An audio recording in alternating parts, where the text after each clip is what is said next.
जय श्री कृष्ण। आप सभी का स्वागत है मेरे YouTube चैनल गोपाल दीवानी में।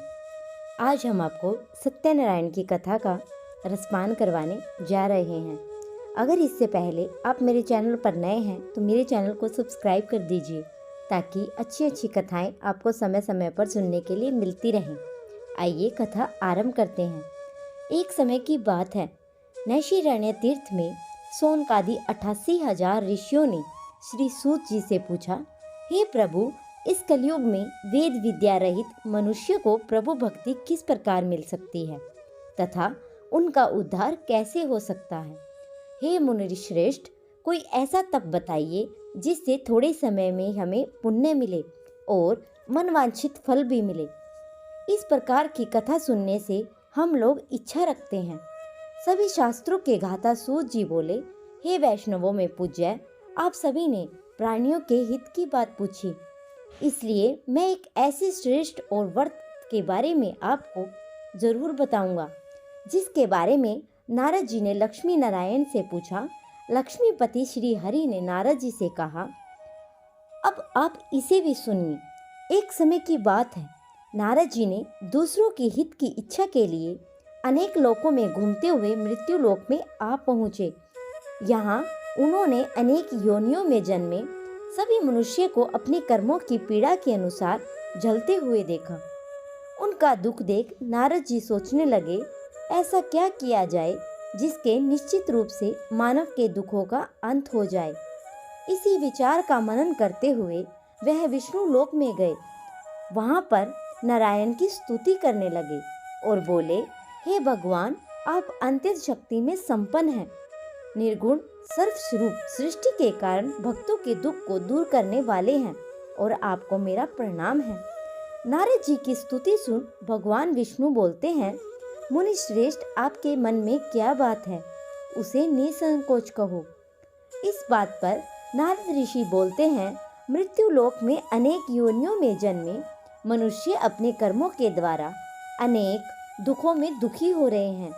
हे प्रभु, आप तो ये बताइए कि वो मनुष्य थोड़े से प्रयास से ही अपने दुखों से कैसे छुटकारा पा सकते हैं। तब ऋषि जी बोलते हैं, हे नारद, मनुष्यों की भलाइयों के लिए तुमने बहुत ही उत्तम प्रश्न पूछा है। स्वर्ग लोक में मृत्यु लोक दोनों में ही एक दुर्लभ उत्तम व्रत है जो पुण्य देने वाला है। आज प्रेम वश होकर मैं तुमसे कहता हूँ, श्री सत्यनारायण भगवान का व्रत अच्छी तरह विधान पूर्वक करके मनुष्य तुरंत ही यहाँ से सुख भोग कर मरने पर मोक्ष पाता है। श्री हरि के वचन सुनकर नारद जी बोलते हैं, इस व्रत का फल क्या है प्रभु और इसका विधान क्या है? यह व्रत किसने किया था और इस व्रत को किस दिन करना चाहिए? आप सब कुछ विस्तार में बताइए। नारद की बात सुनकर फिर से श्री हरि बोलते हैं, दुख व शोक को दूर करने वाला, यह सभी स्थानों पर विजय दिलाने वाला है। मानव की शक्ति व श्रद्धा के साथ शाम को श्री सत्यनारायण की पूजा धर्मपरायण होकर ब्राह्मणों व बंधुओं के साथ अपने साथ ही यथाशक्ति अनुसार भक्ति भगवान से भगवान का भोग लगाएं, आरती गाएं और ब्राह्मणों सहित बंधु बांधुओं को भी भोजन कराएं। उसके बाद समय भोजन करें, कीर्तन भजन के साथ भगवान की भक्ति में लीन हो जाए। इस तरह से सत्यनारायण भगवान का यह व्रत करने पर मनुष्य की सारी इच्छाएं निश्चित रूप से पूरी की जाती है। इस काली काल अर्थात कलयुग में मृत्यु लोक में मोक्ष पाने का एक यही सरल उपाय बताया गया है। श्रीमन नारायण नारायण नारायण, भजमन नारायण नारायण नारायण। श्री सत्यनारायण भगवान की जय हो। आइए सत्यनारायण भगवान का दूसरा अध्याय शुरू करते हैं। श्री सूत जी बोलते हैं, हे दिग्जनों, अब मैं पूर्व काल में जिन्हें इस सत्यनारायण भगवान का व्रत किया था उसे भली भांति विस्तार पूर्वक कहूँगा। रमणीय काशी नामक नगर में एक अत्यंत निर्मल ब्राह्मण रहता था। भूख और प्यास से व्याकुल होकर वह प्रतिदिन पृथ्वी पर भटकता ही रहता था। भगवान प्रिय भगवान ने इस दुखी ब्राह्मण को देखकर वृद्ध ब्राह्मण का रूप धारण करके उस दिन से आदर पूर्वक पूछा, हे विपिन, प्रतिदिन अत्यंत दुखी होकर तुम किस लिए पृथ्वी पर भ्रमण करते रहते हो? हे दिग्श्रेष्ठ, यह सब बतलाओ, मैं सब सुनना चाहता हूँ। ब्राह्मण बोला, प्रभु, मैं अत्यंत दरिद्र ब्राह्मण हूँ और भिक्षा के लिए ही पृथ्वी पर घूमा करता हूँ। यदि मेरी इस दरिद्रता को दूर करने का आप कोई उपाय जानते हो तो कृपा पूर्वक बतलाइए। वृद्ध ब्राह्मण बोला, हे ब्राह्मण देव, सत्यनारायण भगवान विष्णु अभिष्ट फल देने वाले हैं। हे विपिन, तुम उनका उत्तम व्रत करो, जिसे करने से मनुष्य सभी दुखों से मुक्त हो जाता है। व्रत के विधान को भी ब्राह्मण ने यत्न पूर्वक कहकर वृद्ध ब्राह्मण रूपानी भगवान विष्णु वहीं पर अंतर ध्यान हो गए। भगवान और वृद्ध ब्राह्मण ने जैसा कहा था उस व्रत को अच्छी प्रकार से वैसे ही करूँगा, यह सोचते हुए उस ब्राह्मण को पूरी रात नींद ही नहीं आई। अगले दिन प्रातःकाल उठकर सत्यनारायण का व्रत करूँगा, ऐसा संकल्प करके वह ब्राह्मण भिक्षा के लिए चल पड़ा। उस दिन ब्राह्मण को भिक्षा में बहुत सा धन प्राप्त हुआ। उसी धन से बंधु बांधवों के साथ भगवान सत्यनारायण का व्रत किया। इस व्रत के प्रभाव से वह श्रेष्ठ ब्राह्मणों से सभी दुखों से मुक्त होकर संपन्न संपत्तियों से संपन्न हो गया। उस दिन से लेकर प्रत्येक महीने उसने यह व्रत किया। इस प्रकार भगवान सत्यनारायण इस व्रत को सबसे श्रेष्ठ ब्राह्मण सभी पापों से मुक्त हो गया और उनके दुर्लभ मोक्ष पद को प्राप्त किया। हे विपिन, पृथ्वी पर जब भी कोई मनुष्य श्री सत्यनारायण का व्रत करेगा, उसी समय समस्त दुखों का नाश हो जाएगा। हे ब्राह्मणों, इस प्रकार भगवान नारायण महात्मा नारद जी ने जो कुछ भी कहा, मैंने यह सब आप लोगों से कह दिया। अब आगे और मैं क्या ही कहूँ। हे मुनि, इस पृथ्वी पर उस ब्राह्मण से सुने हुए इस व्रत को किसने किया, हम यह सब सुनना चाहते हैं। उस व्रत को हम पूरी करने की पूरी श्रद्धा हो रही है। श्री सूत जी कहते हैं, मुनियों, पृथ्वी पर जिसने भी यह व्रत किया उसे आप लोग सुने। एक बार दिग्जन श्रेष्ठ अपनी धन संपत्ति के अनुसार बंधु बांधवों और परिजनों के साथ व्रत करने के लिए उगत हुआ। इसी बीच एक लकड़हारा वहां आया और लकड़ी बाहर रखकर ब्राह्मण के घर गया। प्यास से व्याकुल होकर उस ब्राह्मण को व्रत करता हुआ देखकर प्रणाम करके उसने बोला, प्रभु, यह सब क्या कर रहे हो? इस व्रत को करने के फल से क्या प्राप्ति होती है और विस्तार पूर्वक मुझे कहिए। विपिन ने कहा, यह सत्यनारायण का व्रत है जो मनोरथों को प्रदान करने वाला है। उसी के प्रभाव से मुझे यह सब महान धन दान आदि प्राप्त हुआ है। जल पीकर तथा प्रसाद ग्रहण करके वह नगर में चला गया। सत्यनारायण देव के लिए मन में यह सोचने लगा कि आज लकड़ी बेचने से जो भी धन प्राप्त होगा उसी धन से भगवान सत्यनारायण का श्रेष्ठ व्रत करूंगा। इस प्रकार मन से चिंतित होकर वह लड़का मस्तिष्क पर लकड़ियों को रखकर सुंदर नगर में गया, जहां धन संपन्न लोग रहते थे। उस दिन उसने लकड़ी का दुगुना मूल्य प्राप्त किया। इसके बाद प्रसन्नता से वह पके हुए केले, फल, शर्करा, घी, दूध और गेहूं चूर्ण सवाय मात्रा में लेकर अपने घर चला गया। तत्पश्चात उसने अपने बंधुओं को विधि विधान से भगवान श्री सत्यनारायण का व्रत किया। उस व्रत के प्रभाव से वह धन पुत्र से संपन्न हो गया और इस लोक में अनेक सुखों का उपभोग करके वह अंत में सतपुर अर्थात वैकुंठ लोक में चला गया। श्रीमन नारायण नारायण नारायण, भजमन नारायण नारायण नारायण। श्री सत्यनारायण भगवान की जय हो। अब हम तीसरा अध्याय शुरू करने जा रहे हैं। सूत जी कहते हैं, हे श्रेष्ठ मुनियों, अब आगे की कथा मैं कहता हूँ। पहले समय में उल्का मुख नाम का एक बुद्धिमान राजा था। वह सत्यवक्ता और जितेंद्रिय था। प्रतिदिन देवों के स्थान पर जाता, निर्धनों को धन देकर उनके कष्ट दूर करता था। उनकी पत्नी कमल के समान मुख वाली सती साध्वी थी। भद्रशिला नदी के तट पर उन दोनों ने श्री सत्यनारायण भगवान का व्रत किया। उसी समय साधु नाम का एक वैश्य आया और पास व्यापार करने के लिए बहुत सा धन भी था। राजा के व्रत को देखकर वह विनय के साथ पूछने लगा, हे राजन, भक्ति भाव से पूर्ण होकर आप ये क्या कर रहे हैं? मैं सुनने की इच्छा रखता हूँ और आप कृपा करके मुझे बताइए। राजा बोला, मैं अपने बंधु बांधवों के साथ पुत्रादि की प्राप्ति के लिए श्री सत्यनारायण भगवान का व्रत व पूजन कर रहा हूँ। और राजा के वचन सुनकर साधु आदर से बोला, हे राजन, मुझे इस व्रत का सारा विधान बताइए। मैं भी इस व्रत को करूँगा। मेरी कोई संतान नहीं है। इस व्रत को करने से निश्चित रूप से मुझे संतान की प्राप्ति होगी। राजा ने व्रत का सारा विधान सुन व्यापार को निवृत्त होकर वह अपने घर चला गया। साधु ने अपनी पत्नी को संतान देने वाले इस व्रत का वर्णन कह सुनाया। उसने कहा, जब मेरी संतान होगी तो मैं इस व्रत को करूँगा। साधु के इस तरह के वचन ने अपनी पत्नी लीलावती से कहे। एक दिन लीलावती पति के साथ आनंदित होकर सांसारिक धर्म से प्रवृत्त होकर श्री सत्यनारायण भगवान की कृपा से गर्भवती हो गई। 10वें महीने से उनके गर्भ में एक सुंदर कन्या ने जन्म लिया। माता पिता ने अपनी कन्या का नाम कलावती रखा। एक दिन कलावती की माँ लीलावती ने अपने पति को याद दिलाया कि आपने सत्यनारायण भगवान के जिस व्रत करने का संकल्प लिया था उसके करने का समय आ गया है, आप इस व्रत को करिए।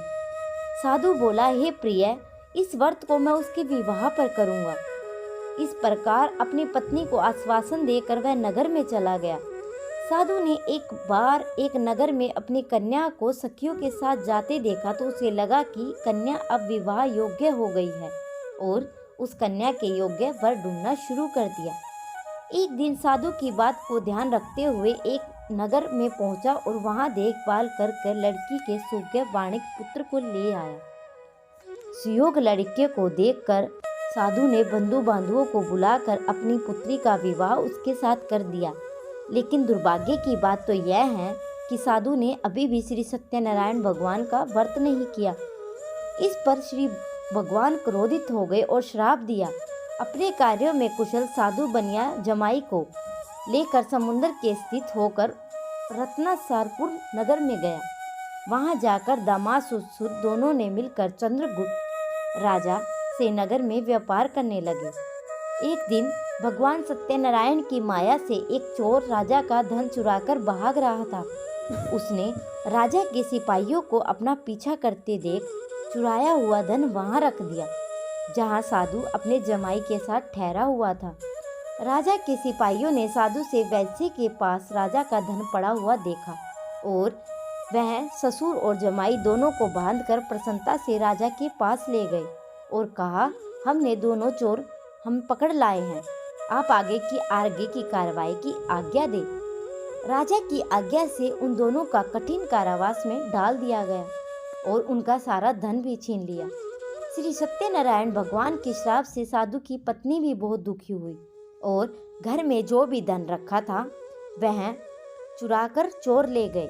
शारीरिक व मानसिक पीड़ा से व भूख से प्यास से अति दुखी होकर अन्न की चिंता में कलावती ने ब्राह्मणी के घर में आ गई और वहां उसने श्री सत्यनारायण भगवान का व्रत होते देखा और कथा भी सुनी और वह प्रसाद ग्रहण करके रात को वापस घर आती है। माँ ने कलावती से पूछा कि पुत्री, अब तक तुम कहाँ पर थी? तेरे मन में क्या है? कलावती ने अपनी माता से कहा, हे माता, मैंने एक ब्राह्मण के घर में श्री सत्यनारायण भगवान का व्रत देखा है। कन्या के वचन सुनकर लीलावती को भगवान की पूजा की तैयारी करने लगी और लीलावती ने परिवार व बंधुओं सहित सत्यनारायण भगवान का पूजन किया और उसने वर मांगा और पति तथा जमाई शीघ्र ही घर आ गए। साथ ही यह प्रार्थना की कि हमें हमारे अपराध क्षमा करें। श्री सत्यनारायण भगवान इस व्रत को संतुष्ट हो गए और राजा चंद्रकेतु को सपने में दर्शन दिया कि हे राजन, तुम उन दोनों वैश्यों को छोड़ दो, तुमको उनका जो भी धन दिया है वापस कर दो। अगर ऐसा नहीं किया तो तुम्हारा सारा राज्य समाप्त हो जाएगा और संतान सभी को नष्ट कर दूंगा। राजा को यह सब कहकर अंतर्ध्यान हो गए। प्रातःकाल सभा में जाकर राजा ने सपना सुनाया और फिर बोले कि उन दोनों को कैद से मुक्त करके सभा में लाओ। दोनों ने आते ही राजा को प्रणाम किया। राजा बोला, महानुभावों, भाग्यवश ऐसा कठिन दुख तुम्हें प्राप्त हुआ, लेकिन अब तुम्हें कोई भय नहीं है। यह कहकर राजा ने उन दोनों को नए वस्त्र आभूषण भी पहनाए और जितना उनका धन लिया था उनको दुगना धन वापस कर दिया। दोनों वैश्य अपने घर को चल दिए। श्रीमन नारायण नारायण नारायण, भजमन नारायण नारायण नारायण। श्री सत्यनारायण भगवान की जय। ये कथा का चौथा अध्याय शुरू करते हैं। श्री सूत जी बोले, साधु बनिया मंगलचारण कर और ब्राह्मणों को धन देकर अपने नगर के लिए चल पड़ा। साधु के कुछ दूर जाने पर भगवान सत्यनारायण उसकी सत्यता की परीक्षा में विषय में जिज्ञासा हुई। साधु, तुम्हारी नाव में क्या भरा है? तब धन के मद से चूर दोनों महाजनों ने अवहेलना पूर्वक हंसते हुए कहा, दंडी क्यों पूछ रहे हो? क्या कुछ द्रव्य इच्छा लेने की इच्छा है? हमारी नाव में तो लता और पत्ते आदि भरे हुए हैं। ऐसी निष्ठुर वाणी सुनकर तुम्हारी बात सच हो जाए। ऐसा कहकर दंडी सन्यासी को रूप धारण किए हुए भगवान कुछ दूर जाकर समुद्र के समीप बैठ गए। दंडी के चले जाने से नित्य क्रिया करने के पश्चात उतराई हुई अर्थात जल के ऊपर उठी हुई नौका को देखकर साधु अत्यंत आश्चर्य में पड़ गया और नाव की लता और पत्ते देखकर मूर्छित हो पृथ्वी पर गिर पड़ा। सचेत होने पर वाणिक पुत्र चिंतित हो गया। तब उसने दामाद को इस प्रकार कहा, आप शोक क्यों करते हैं? दंडी ने श्राप दिया है। इस स्थिति में वे ही चाहे तो सब कुछ कर सकते हैं, इसमें कोई संशय नहीं है। अंत उन्हीं की शरण में हम चलते हैं, वही हमारी मन की इच्छा पूर्ण होगी। दामाद की बात सुनकर साधु बनिया उसके पास गया और दंडी को देखकर उसने भक्तिपूर्वक उन्हें प्रणाम किया और आदरपूर्वक कहने लगा, आपके सम्मुख मैंने जो कुछ भी कहा असत्य भाषण रूप अपराध किया है। आप मेरे इस अपराध को क्षमा करें। ऐसा कहकर बारंबार प्रणाम करने वाले इस महान शोक से आकुल हो गया। दंडी ने उसे रोता हुआ देखकर कहा, हे मूर्ख, रो मत, मेरी बात सुनो। मेरी पूजा से उदासीन होने के कारण तथा मेरी आज्ञा से तुम्हें बारंबार दुख प्राप्त किया है। भगवान की ऐसी वाणी सुनकर मैं उसकी स्तुति करने लगा। साधु ने कहा, हे प्रभु, आश्चर्य की बात है, आपकी माया से मोहित होने के कारण ब्रह्मा आदि देवता भी आपके गुणों और रूपों को यथायथ रूप से नहीं जान पाते। फिर मैं मूर्ख आपकी माया से मोहित होने के कारण कैसे जान सकता हूँ? आप प्रसन्न हो, मैं आपको धन संपत्ति के अनुसार आपकी पूजा करूँगा। मैं आपकी शरण में आया हूँ। मेरी जो नौका में स्थित पूरा धन है, उनकी आप मेरी रक्षा करें। तब बनिया की भय युक्ति वाणी सुनकर भगवान जनार्दन संतुष्ट हो गए। भगवान हरि उसे अभिष्ट वरदान प्राप्त करने के लिए अर्थात अर्थ ध्यान हो गए। इसके बाद साधु अपनी नौका में चढ़ा और धन धान्य से परिपूर्ण होकर भगवान सत्यदेव की कृपा से उनका मनोरथ सफल हो गया। ऐसा कहकर सब जनों के साथ उन्हें भगवान की विधिवत पूजा की। भगवान श्री सत्यनारायण की कृपा से वह आनंद से परिपूर्ण हो गया और नाव को प्रयत्न पूर्वक संभाल कर उसने अपने देश के लिए प्रस्थान किया। साधु बनिया ने अपने दामाद से कहा, वह देखो, मेरी रतनपुरी नगरी दिखाई दे रही है। इसके बाद उसने अपने धन के लिए रक्षक दूत को अपने आगमन का समाचार देने के लिए नगरी में भेजा। इसके बाद उस दूत ने नगर में जाकर साधु की भार्या को देख हाथ जोड़कर प्रणाम किया और उसके लिए अभिष्ट बात कही। शेठ जी अपने दामाद और बंधु वर्गों के साथ हमारे सारे धन धान्य के संपन्न होकर नगर के निकट पधार गए हैं। दूत के मुख से यह बात सुनकर वहां महल आनंद से विहल हो गई। उस साध्वी ने श्री सत्यनारायण की पूजा करके अपनी पुत्री से कहा, मैं साधु के दर्शन करने के लिए जा रही हूँ, तुम शीघ्र आओ। माता के ऐसे वचन सुनकर उसने व्रत को सम्मान किया तथा प्रसाद का परित्याग कर वह कलावती भी अपने पति के दर्शन के लिए चल पड़ी। इससे भगवान सत्यनारायण रुष्ट हो गए और उसके पति तथा नौका को धन के साथ हरण करके जल में डुबो दिया। इसके बाद कलावती कन्या अपने पति को न देख महान शोक में रुदन करती हुई पृथ्वी पर गिर पड़ी। नाव का आदर्शन तथा कन्या को अत्यंत दुखी देख भयभीत मन से साधु बनिए ने सोचा कि यह कैसा आश्चर्य हो गया। नाव का संचालन करने वाले भी सभी चिंतित हो गए। तदनंतर वह लीलावती भी कन्या को देखकर विहल हो गई और अत्यंत दुख में विलाप करती हुई अपने पति से इस प्रकार बोली, अभी अभी नौका के साथ वह कैसे अलिक्षित हो गया। न जाने किस देवता की उपेक्षा के कारण नौका हरण कर ली गई, अथवा श्री सत्यनारायण का महात्म्य कौन जान सकता है। ऐसा कहकर सब जनों के साथ विलाप करने लगी। कलावती कन्या को गोद में लेकर रोने लगी। कल्यावती कन्या भी अपने पति के नष्ट हो जाने पर बहुत दुखी हो गई। पति की पादुका लेकर उसका अनुगमन करने के लिए मन में निश्चय किया। कन्या की इस प्रकार के आचरण को देखकर भार्या सहित वह धर्मगम साधु बनिया अत्यंत शोक में संपत हो गया और सोचने लगा, या तो भगवान सत्यनारायण ने उसका अपहरण कर लिया है या सभी भगवान सत्यदेव की माया से मोहित हो गए हैं। अपनी धन शक्ति के अनुसार मैं भगवान श्री सत्यनारायण की पूजा करूंगा। सभी को बुलाकर इस प्रकार उसने अपने मन की इच्छा प्रकट की और बारंबार भगवान सत्यदेव को दंडवत प्रणाम किया। इससे दिलों के परिपालक भगवान सत्यदेव प्रसन्न हो गए। भक्तवत्सल भगवान ने कृपा पूर्वक कहा, तुम्हारी कन्या प्रसाद छोड़कर अपने पति को देखने चली आई। निश्चय ही इसी कारण उसका पति अदृश्य हो गया है। यह कहकर वह अंतर्ध्यान हो गई। यदि घर जाकर प्रसाद ग्रहण करके वह पुनः आए, हे साधु बनिया, तुम्हारी पुत्री पति को प्राप्त करेगी, इसमें कोई संशय नहीं है। कन्या कल्यावती भी आकाश मंडल में ऐसी वाणी सुनकर शीघ्र ही घर गई। उसने प्रसाद को ग्रहण किया और पुनः आकर सर्वजनों तथा अपने पति को देखा। तब कलावती कन्या ने अपने पिता से कहा, अब तो घर चले, विलंब क्यों कर रहे हैं। कन्या की इस बात को सुनकर वणिक पुत्र संतुष्ट हो गया और विधि विधान श्री भगवान सत्यनारायण का पूजन करके बंधु बांधवों को अपने घर ले गया और धनतंत्र पूर्णिमा तथा संक्रांति पर्वों को भगवान सत्यनारायण का पूजन करते हुए इस लोक में सुख भोग कर अंत में वह बैकुंठ लोक में चला गया। श्रीमन नारायण नारायण नारायण, भजमन नारायण नारायण नारायण। श्री सत्यनारायण भगवान की जय हो। अब हम 5वें अध्याय शुरू करने जा रहे हैं। श्री सूत जी बोले, श्रेष्ठ मुनियों, अब इसके बाद मैं तुम्हारी दूसरी कथा कहूँगा, आप लोग इसे सुने। अपनी प्रजा का पालन करने पर तत्पूर्व तुग्धवज नामक का एक राजा था। उसने सत्यदेव के प्रसाद का परित्याग करके दुख प्राप्त किया।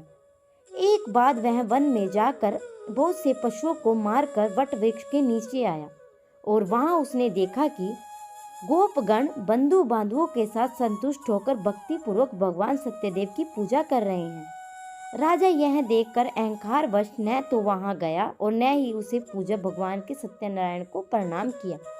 पूजन के बाद भी गोपगण भगवान का प्रसाद राजा के समीप रखकर वह वहां से लौट आए और इच्छानुसार उन सभी ने भगवान का प्रसाद ग्रहण किया। इधर राजा ने प्रसाद का परित्याग करके वह बहुत दुख हुआ। उसका संपूर्ण धन धान्य सभी 100 पुत्र नष्ट हो गए। राजा के मन में यह निश्चय किया कि अवश्य ही भगवान सत्यनारायण ने हमारा नाश किया है, इसलिए मुझे वहां जाना चाहिए जहां भी सत्यनारायण भगवान का पूजन हो रहा हो। ऐसा मन में निश्चय करके वह राजा गोपगणों के समीप गया। उसने गोपगणों के साथ शक्ति श्रद्धा से युक्त होकर विधि पूर्वक भगवान सत्यदेव की पूजा की। भगवान सत्यदेव की कृपा से वह पुण्य धन और पुत्रों से संपन्न हो गया तथा इस लोक में सभी का उपभोग कर वह अंत में सतपुर बैकुंठ लोक को प्राप्त हुआ। श्री सूत जी कहते हैं, जो व्यक्ति परम दुर्लभ श्री सत्यनारायण का व्रत करता है, पुण्ययामी, वह फल प्रदानी भगवान की कथा को भक्ति युक्त होकर सुनता है, उससे भगवान सत्यनारायण की कृपा से धन धान्य आदि की प्राप्ति होती है। दरिद्र धनवान हो जाता है, बंधन में पड़ा बंधन मुक्त हो जाता है, डरा हुआ व्यक्ति भय मुक्त हो जाता है। यह सत्य बात है, इसमें कोई संशय नहीं है। यह लोक में सभी इष्टित फलों को प्राप्त करने वाला है और बैकुंठ लोक को प्राप्त करने वाला है। कलि युग में भगवान सत्यदेव की पूजा विशेष फल को प्राप्त करने वाली है। भगवान विष्णु को कुछ लोग काल, कुछ लोग सत्य, कोई ईश, कोई सत्यदेव तथा दूसरे लोग सत्यनारायण के नाम से ही कहेंगे। अनेक रूप धारण करके भगवान सत्यनारायण सभी का मनोरथ सिद्ध करते हैं। कलयुग में सनातन भगवान विष्णु के सत्यपूर्वक रूप धारण करके सभी को मनोरथ पूर्ण करने वाले होंगे। हे श्रेष्ठ मुनियों, जो व्यक्ति नित्य भगवान सत्यनारायण की इस व्रत कथा को पढ़ता या सुनता है, भगवान सत्यनारायण की कृपा से उसके सभी पाप नष्ट हो जाते हैं। हे मुनीश्वरों, पूर्व काल में जिन लोगों ने भगवान सत्यनारायण का व्रत किया, उसके अगले जन्म का वृतांत कहता हूँ, आप लोग भी इसे सुने। महान प्रज्ञा संपन्न सतानंद नाम के ब्राह्मण सत्यनारायण भगवान का व्रत करने के प्रभाव से दूसरे जन्म में सुदामा नामक ब्राह्मण हुए। जन्म में भगवान श्री कृष्ण का ध्यान करके उन्होंने मोक्ष प्राप्त कर लिया। लक्कड़हारा बिल गुलों का राजा हुआ और अगले जन्म में उन्होंने भगवान श्री राम की सेवा करके मोक्ष प्राप्त किया। महाराजा उल्का मुख दूसरे राजा के राजा दशरथ हुए और जिन्होंने रंगनाथ जी की पूजा करके अंत में बैकुंठ प्राप्त किया। इसी प्रकार धार्मिक और सत्यावर्तिक साधु पिछले जन्म में सत्यव्रत के प्रभाव से दूसरे जन्म में मोरध्वज नामक राजा हुए। उसने आर्यसेरी चरित अपने पुत्र की आदि देह भगवान विष्णु को अर्पित कर मोक्ष प्राप्त किया। महाराजा तुंगध्वज जन्मांतर में संव्यभाव मनु हुए और भगवत संबंधी संपूर्ण कार्यों का अनुष्ठान करके बैकुंठ लोक को प्राप्त हुए। जो गोपगण थे वे सब जन्म जन्मांतर में ब्रज मंडल में निवास करने वाले गोप हुए। सभी राक्षसों का संहार करके उन्होंने श्री भगवान को शाश्वत धाम गोलोक प्राप्त किया। इस प्रकार श्री स्कंद पुराण के अंतर्गत रेखाखंड में श्री सत्यनारायण कथा का यह 5वां अध्याय पूर्ण हुआ। श्रीमन नारायण नारायण नारायण, भजमन नारायण नारायण नारायण। श्री सत्यनारायण भगवान की जय हो। अगर आप सभी को यह कथा पसंद आई हो तो मेरे चैनल को सब्सक्राइब करें, वीडियो को लाइक करें और कमेंट में जय श्री विष्णु अवश्य लिखें।